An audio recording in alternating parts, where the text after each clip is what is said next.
So, new for the year 1973 was this Monty's Humber staff car. This is the original 1973 box. You'll notice in the top left it says VIP Transport. Now, originally, Airfix had this plan of issuing some VIP Transport World War II vehicles. Well, there's actually a couple of World War I ones as well. But in the VIP Transport series, there was supposed to be Monty's Humber. There was supposed to be a Rommel's half-track. There was supposed to be a Patton's command car. There were plans on paper for a Lawrence of Arabia Rolls-Royce armoured car. And there were plans on paper for a 132 scale Leyland Retriever Monty's Caravan. And believe it or not, although Airfix didn't go through with the Monty's Caravan, 53 years later, it took ICM to produce one this year in 135 scale. So that's what Airfix should have done 53 years ago, but couldn't be bothered. So what happened to the VIP Transport series? Well, apart from that banner on the left-hand side of that box, the VIP Transport series was never made as a series. In 1973, out comes this Monty's Humber. However, as part of the original VIP Transport series, it took until 1976 for them to issue the old Peerless Max plastic kit of the Dodge Command car. This was going to be Airfix's Patton's command car, but they just issued it as a Dodge Command car. In 1976, however, they did do Rommel's half-track and called it Rommel's Armoured Command Vehicle. And again, this is what should have been released as part of the VIP Transport series, but they were just issued as general kits. So what happened to the VIP Transport banner? Well, the next incarnation of the Monty's Humber comes in 1976. I think it was. Yes, in 1976. The next incarnation of Monty's Humber was that box without the banner. And then the model would be reissued in another box in 95. And then it comes out in another box in, I think, 2019. So the model is not expensive, apart from the first pattern box version. In all other respects, it's exactly the same model that's been reissued over the years, but it's the box that makes it what it is, if you see what I mean. So the model is very cheap. This was, back in 1973, the very, very first model kit I ever built with my dad. It's been a firm favourite with me ever since.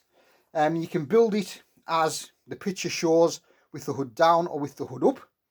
It's a really, really nice moulding for the era of a Humber Snipe, what was a civilian car that had been militarised. Unfortunately, as Airfix does, they never capitalised on the kit. They never issued it as another kit.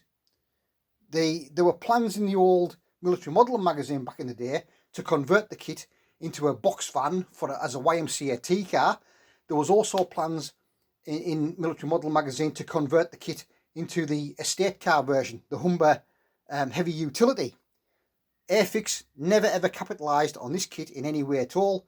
Now, for some weird reason, over the years, Airfix kits have been repackaged and reboxed as other kit manufacturers' kits.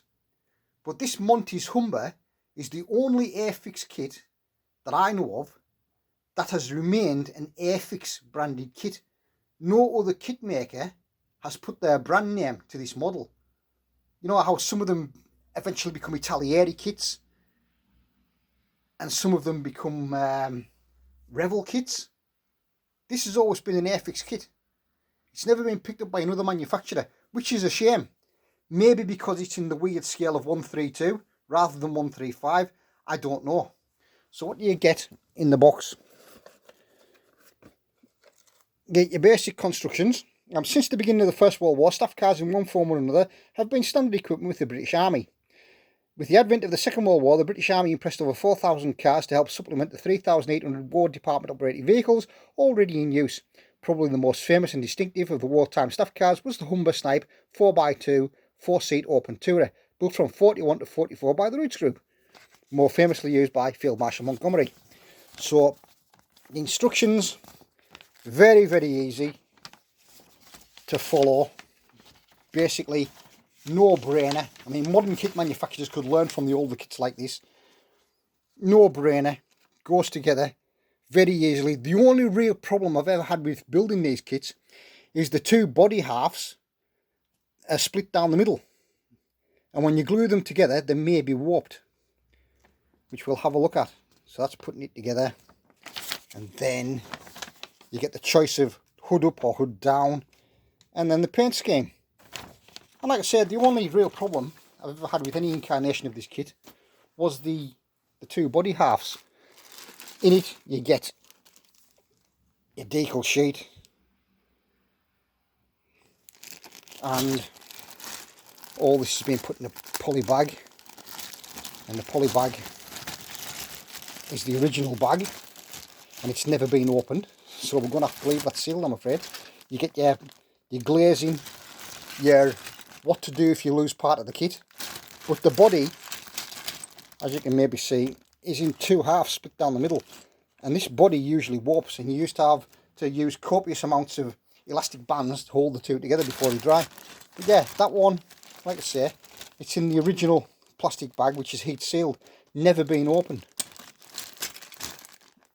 So we'll have a look at the later one. We'll get the later one out. So that's the first production one. This is the 1976 incarnation of the same kit, and yeah, it's loose in the box. See, the instructions are exactly the same. Your Airfix Modelers Club, and as you can see in this one,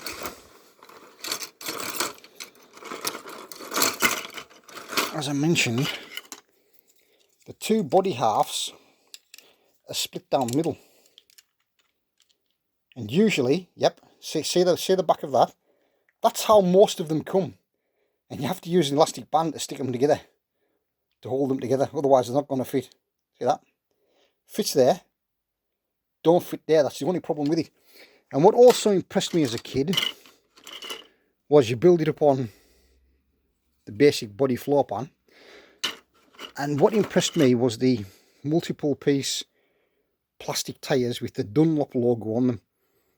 When you finish them properly, you can actually have the wheels revolving. So as a kid, it did give a certain amount of play value, even though it was a plastic kit. And the colour meant it held paint really well. So the colour of it never changed over the years. So that's the Airfix Humber 4x2 staff car. Both 1973 at the top, 1976 at the bottom. You can get them in the red boxes from 95 and 2019. Not expensive, and intended to be part of a VIP transport series that was kind of never carried on with, which was a shame, although they did fetch out other vehicles that were intended. But it's just a shame that they never went through with a 132 scale Rolls-Royce armoured car for Lawrence of Arabia, and they never went through with the 132 scale Leyland Retriever Monty's Caravan. What an impressive model that would have been, and a bestseller.